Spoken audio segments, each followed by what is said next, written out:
Hi, I'm Tim. Welcome to Watchbox, and thanks for logging on. If you love this watch, email me, tmosso at thewatchbox.com. Your purchase and pricing email question line for buying this or any watch you see on any Watchbox platform. It's in the description below. Email me for pricing at tmosso at thewatchbox.com.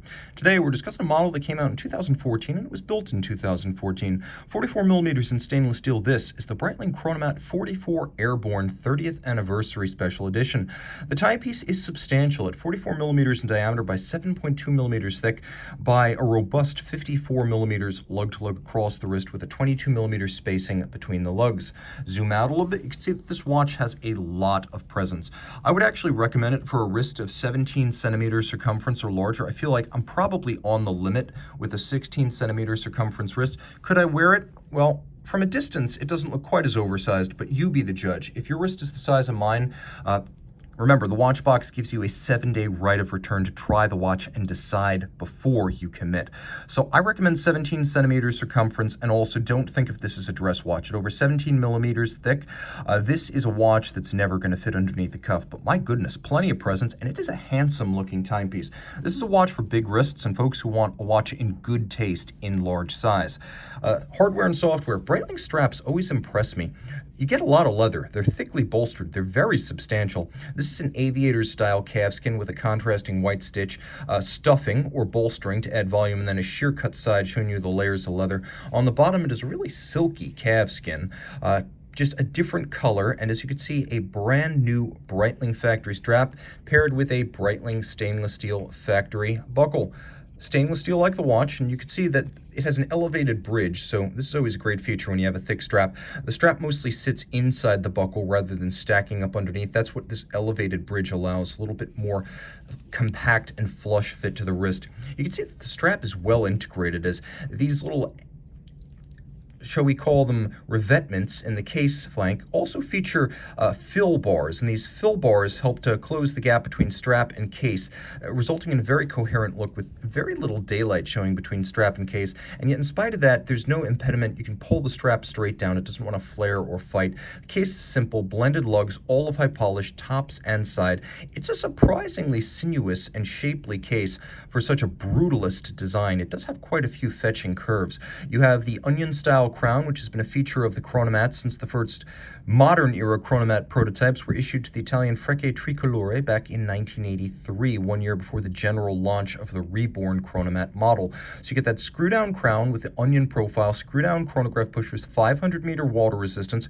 You get a bezel, which you can see is held on by screws. This is called a captive bezel. It can't be snapped on and off like a Rolex or Omega bezel, meaning if it takes a heavy knock, it can't get snapped off. It is a very, very solid assembly. Zinn also uses this method of manufacture. The bezel, have a listen,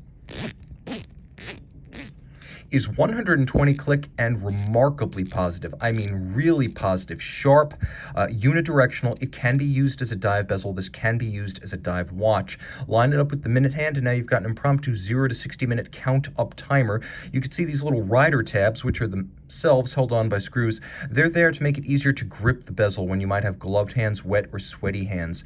And those rider tabs also date back to the 1983 and 84 Chronomat models. You can see that there's a polished chimney inboard of the bezel that's designed to separate the rotating bezel from the sapphire. It's a sort of shock buffer, so one can take an impact without ultimately damaging the other. It's a very solidly built case.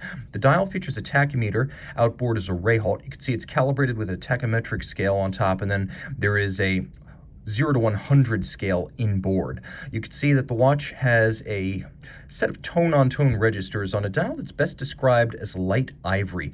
The thing about the Airborne model, when you hear that Airborne in the title, it means you're going to get these vintage-style Fotina ecru loomed hands, bezel pearl, and indices. And I think with this ivory dial, it's actually a nice complementary color. It's very handsome, cohesive, warm, and appealing.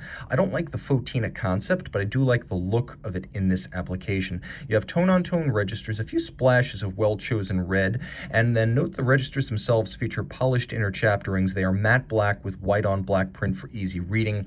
You've got your constant seconds at 9, chronograph minutes at 3, hours down at 6. You've got a date that does not replace an index, and an applique Breitling wing logo. The case back featuring the aircraft flown by the Frecce Tricolore, the Italian armed forces version of the Red Arrows, the Blue Angels, the Thunderbirds, depending on your nation and pilot corps of preference. They are an aerobatic display squadron and an elite squadron, and their input was heavily solicited through 1983 on the basis of Chronomat prototypes that were shipped over to them in Italy.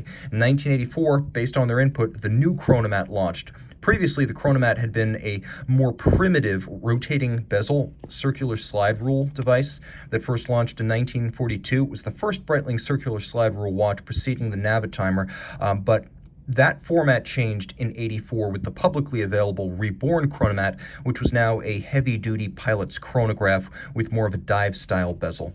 Inside the case, you can see, based on the reference number, it's Breitling caliber B01, first launched in 2009 on the Chronomat family. It's an in-house caliber with a automatic winding 72-hour power reserve, a vertical clutch, and a column wheel for the chronograph. So the vertical clutch means the hand starts without any stagger or jump, and you can leave it running long-term without damage or wear and tear to the movement thanks to the vertical clutch. The column wheel means that you get a crisp, sharp snap.